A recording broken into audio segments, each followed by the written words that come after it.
What does this shirt mean? It means that the Democrats are stupid and that Trump should be president. What are the three branches of government? 90% of you who like guys in chat would fall for this guy. He's got the mustache. That's all it takes these days. I've seen the thirst posts on Twitter. If a guy has like a mustache, that's what does it these days, is my understanding. The three branches of government, legislative. Oh, fuck me. He's drunk, probably. Legislative. Oh. Judicial. You don't help me. Judicial. She just said it, though. She said that. Yeah. Judicial. I don't know What the does other this one. have to do with politics, though? Wait, Well, I mean, this does have to do with politics. I'm not well informed, Okay. but I am informed a little bit. I hate liking men. Not this man, I hope. When the helper is dumber than him. Yeah, pitching in with the what does this have to do with politics actually made him look stupider by adjacency, you know? Jesus Christ. This is the average voter. I mean, it's the average young Trump voter. Again, the only reason a young guy would be a Trump voter is because he enjoys performative cruelty. Young people are plugged in enough to the algorithm. It's not hard to find out that Trump is wrong about literally everything he has ever said. There's not, like, I'm sorry, we do, I know the disinfo campaigns are pretty ubiquitous these days, but we do live in an era where it takes no time at all to fact check anything that you hear, and if you're willfully avoiding these opportunities day in and day out, vis-a-vis the party that you support, I just don't have that much sympathy. I just don't have that much sympathy for you. That's why the young voter approval rating cratered before any other age demo early in the admin. Yeah, it really did seem like a fucking we like sowing but not reaping kind of deal with a lot of these people, you know? Yeah, fucking move UFC president, let's go, fucking based. And then 1 month in, and it's like, what the fuck? I'm still a virgin. But you're tired of stupid Democrats. Yes. Well, there you go. Interviewer hotter than retard? Yeah, for sure.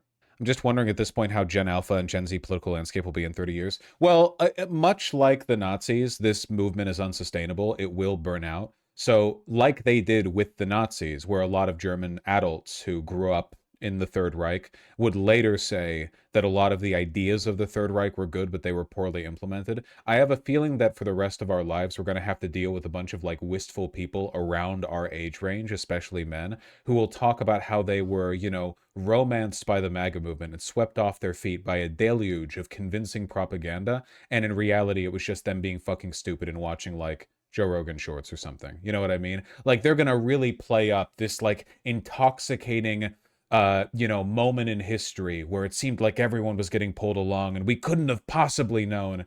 And in reality, they were just like really stupid. But I guess it was like that with the Nazis too, right? Like it would have been the same with them. It's not like the super well-educated people in Berlin would have been like the main demographic getting roped up into it. The middle-class intellectuals were overwhelmingly like socialist or socially democratic in Berlin and the, you know, the other big cities in Germany. Yeah, and a lot of them were killed. So, yeah. I was seduced by the most epic of Wojaks. It's literally going to be like an entire mass movement of people yearning for the past. Remember that one? What's that one tweet? And it's like, hey, Mr. Base Dad, how did you become so based? And the base dad is represented as like a frog and with a skull bandana around his mouth. And then it's like flashback to 1986 with a bunch of like black kids picking on him in the elementary school playground. And they're like, pick up that money, white boy. And that held with him for his entire life. It's going to be like that, except with the MAGA movement, you know? It'd be like all the people radicalized by Feminazi Fails number 67 on YouTube or whatever. This is such an online joke. Yeah, but you get it well enough to know that it's an online joke. Also, you're online right now, dumb fuck. Also, by the way, happy Cake Day. That's an anniversary of you making an account on the private streamer's website where you're complaining about the onlineness of the joke. Like and subscribe, motherfucker. I have no idea what the joke is. Well, here you go, because somebody found it. Meme Frog 2022. Meme Frog, how did you get so based?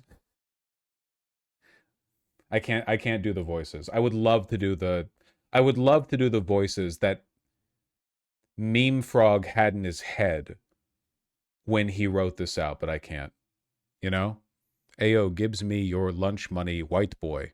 You read books? That's stupid. You stupid. No one's ever said this to me because they've never caught me reading a book. I'd never be caught lacking like that. Having been alive in 1987 and still today making memes that look like this, though, is a particular brand of embarrassing that, I don't know. I mean, love you. Mostly torn apart for this, I feel, today. I've been seeing a lot more like anti-Nazi pushback on Twitter, where like you know how the most ineffective pushback against the Nazi posting is when liberals go in there and say, that sounds like something a Nazi would say. Mask off moment? And then the most effective is when people just make fun of them for being Indian. I feel like we've been getting a lot more in that direction, you know? It's we've been shifting more and more in that line. Haven't you said this exact meme in response? I don't know. How much of my streams do you watch? I've probably repeated multiple points multiple times. Oh yeah, okay, wait, this is the one that I had in my mind when I said that. Okay, hold on. Here's the dynamic. Okay.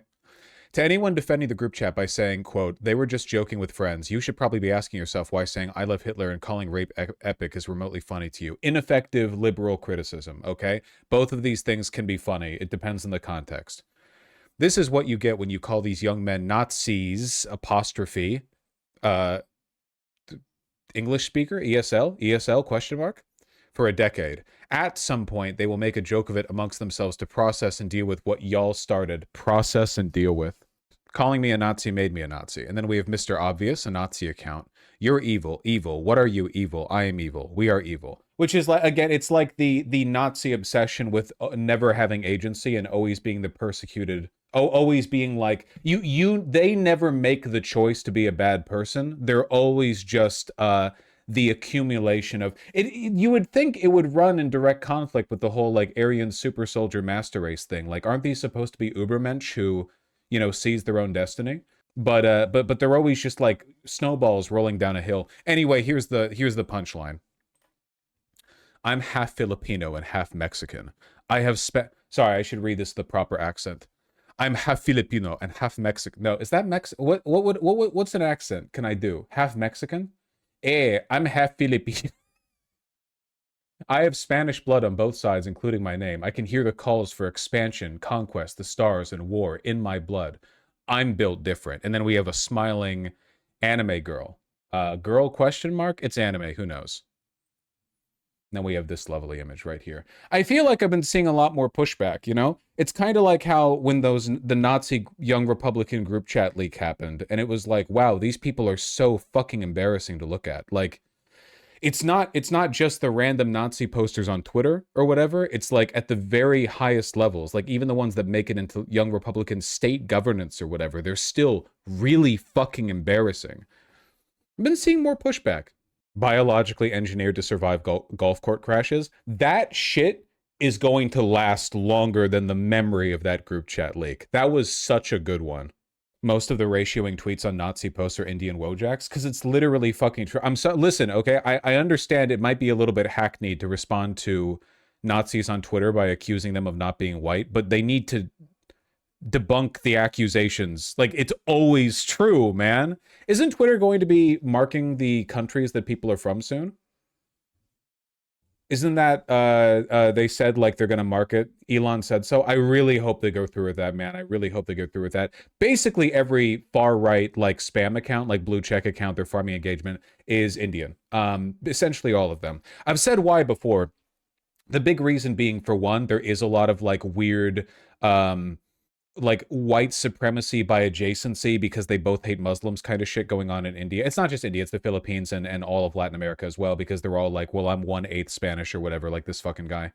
But it's also because you can actually make a decent living in India by being a blue check engagement farmer on Twitter. You can't in America, you know? In America, being a blue check engagement farmer is not enough to pay your rent. In India, it is. And some other countries. So there's a monetary incentive there, you know? Also, it's always been the case that the most aggressive white supremacists have been Latin. I mean, well, hold on. I shouldn't say always. It's always in like recent internet history terms. It's been a long-standing tendency. It's true. It's a real thing, you know? White supremacy is a lot more pervasive in like day-to-day society in some parts of Latin America than it is in America, you know?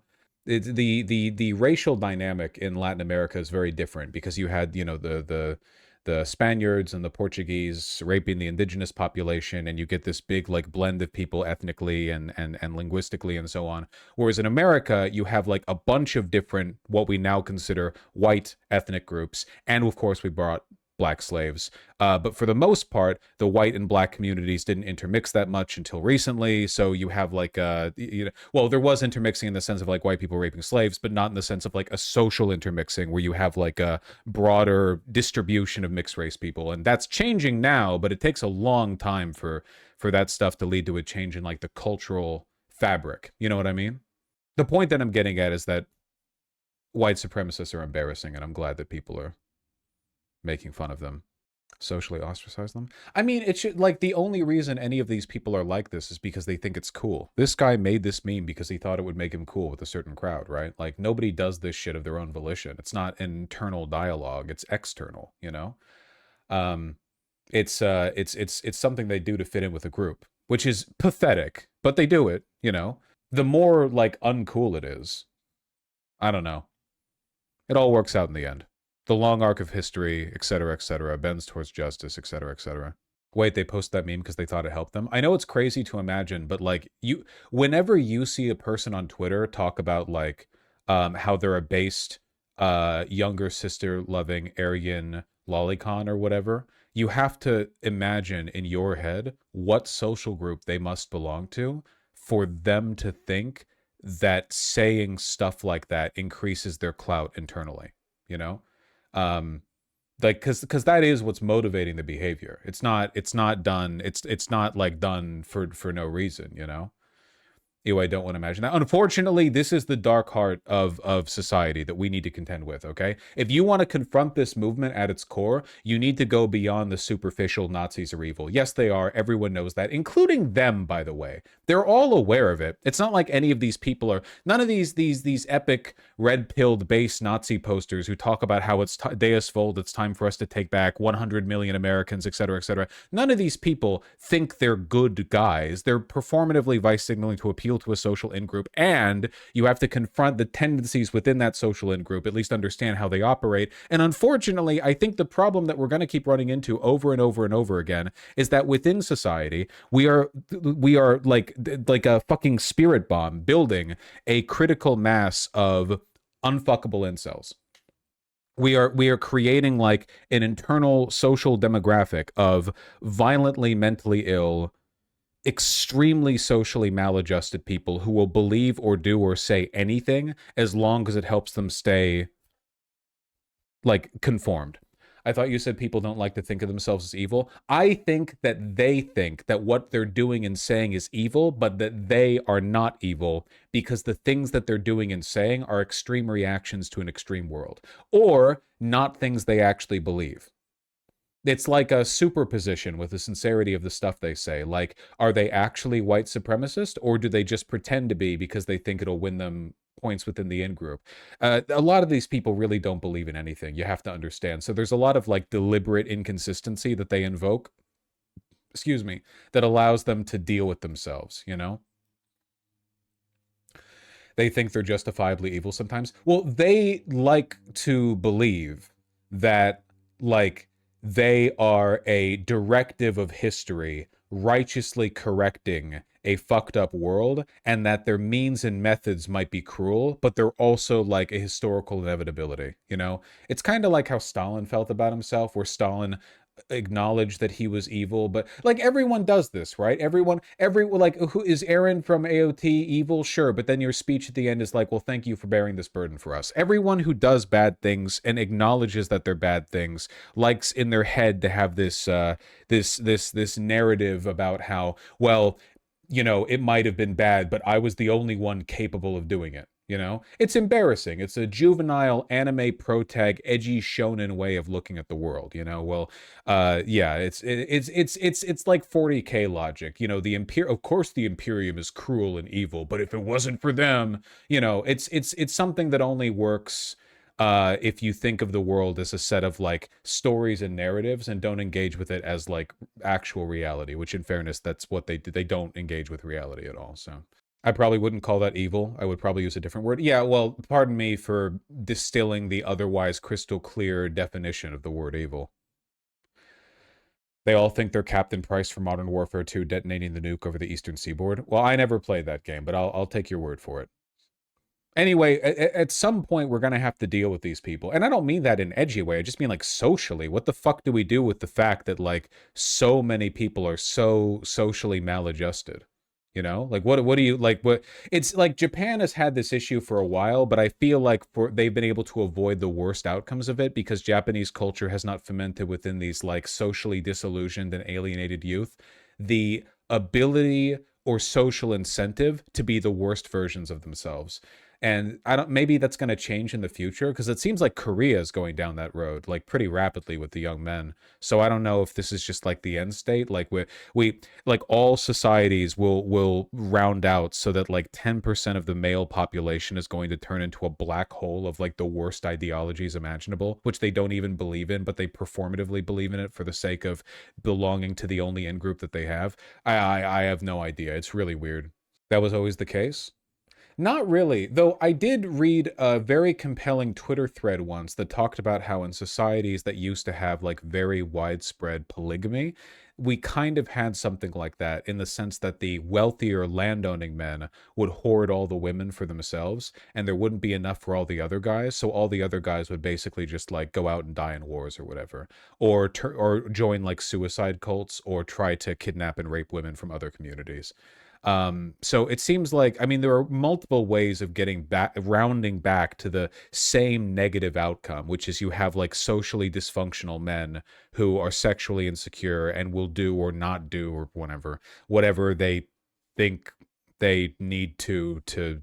Sounds like BS to me. No, there's some truth to it. Yeah. I mean, you've got a roughly 50-50 distribution of men and women. If polygamy is widespread and you have like wealthy houses where the men hoard up a bunch of women in smaller communities, you could definitely have like a huge imbalance between the number of men and women who are available to be married, you know? I don't know. The fundy Mormons who still do polygamy have huge homeless populations in nearby towns because to maintain polygamy, they have to kind of throw out their boys. It's fucked. Is that true? I want to read up more on that. I want to read up more on that. That's pretty awful. Japan avoids it because crushing social conformist pressure ensures that kind of antisocial culture can't really gain a big foothold. Yeah, this might be like a stereotype.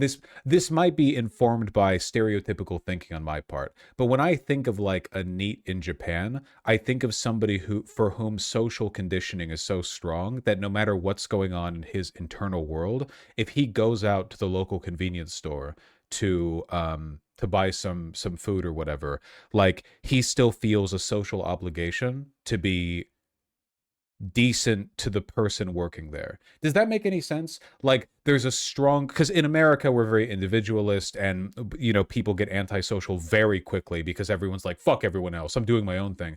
So maybe in Japan there's like such a strong pressure for everyone to conform to those standards of politeness and decorum that it's harder for them to fall down the rabbit hole that one would need to fall down to start like doing the whole, you know, this stuff.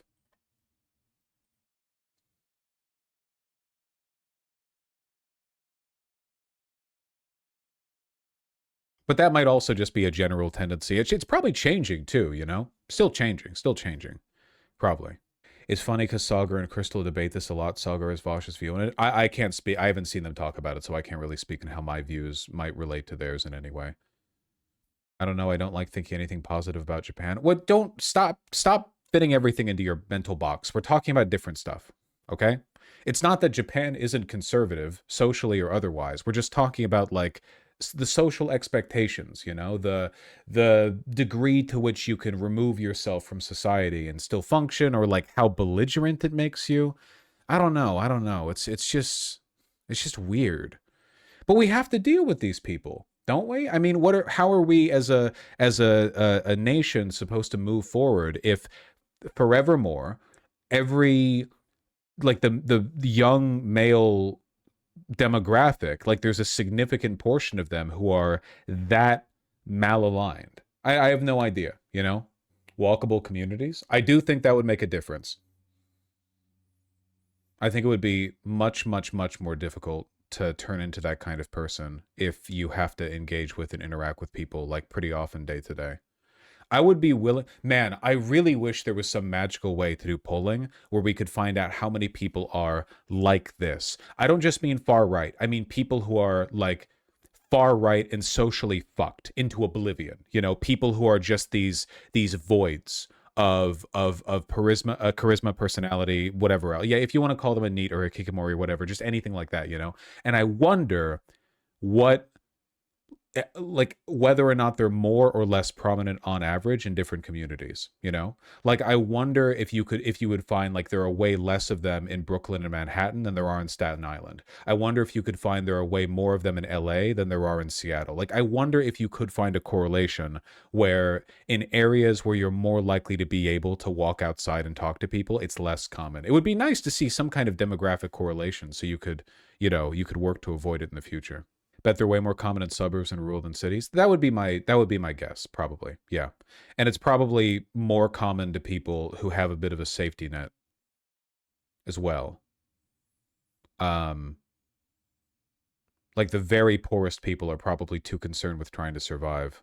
From my personal experience, it's people who are from poor families but are not forced to work, really. Having to work definitely does make a difference, I think.